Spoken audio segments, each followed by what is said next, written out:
Ma question s'adresse à Madame la Première ministre et concerne la cagnotte de soutien aux policiers qui a tué Naël. En 5 jours, cette cagnotte atteint déjà plus d'1 million d'euros. Bien plus que son montant, c'est son existence même qui me choque. Et plus encore, les silences assourdissants du gouvernement à son sujet.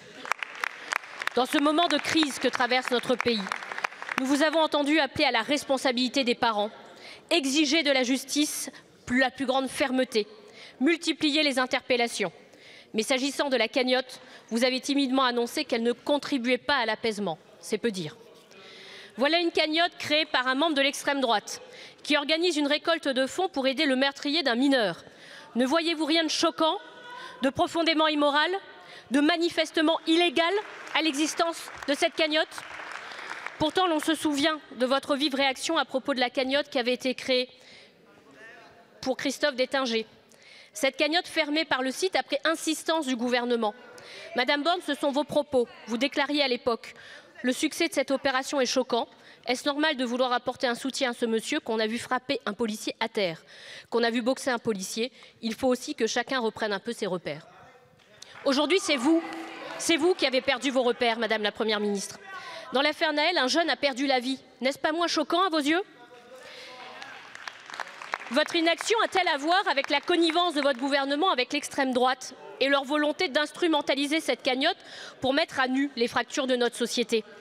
Si ce n'est au nom de la morale, Madame la Première ministre, agissez au moins au nom du droit. Cette cagnotte cause un trouble à l'ordre public et sur le fondement de l'article 1162 du Code civil. Vous avez la possibilité, vous avez le devoir d'agir. Qu'attendez-vous pour le faire? Merci beaucoup. La parole est à Monsieur Gérald Darmanin, ministre de l'Intérieur et des Outre-mer. Merci Madame la Présidente. Madame la députée, je me suis exprimé sur cette question voilà quelques instants et la Première ministre très clairement également voilà 48 heures. Non Madame la députée, ce n'est pas au pouvoir exécutif de pouvoir se substituer aux décisions judiciaires.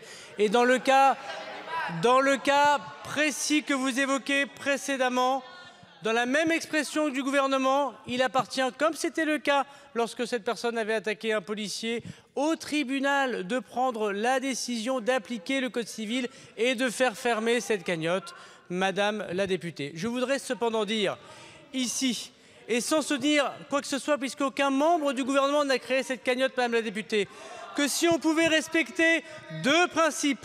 Le premier, un principe d'équilibre et de pondération. Le pays n'est-il pas déjà assez éruptif? Et nos concitoyens n'a-t-il pas de tous les responsables politiques de ne pas utiliser chaque prétexte pour faire de la politique politicienne?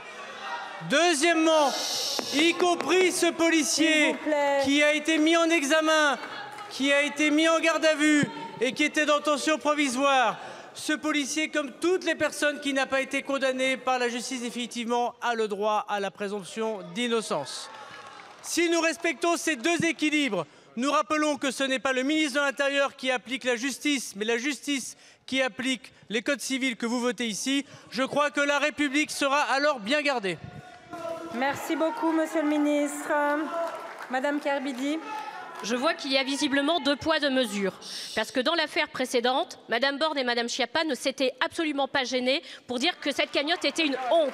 Et c'est bien parce qu'elles étaient intervenues que la cagnotte avait été suspendue et la justice n'a... Merci Madame la députée.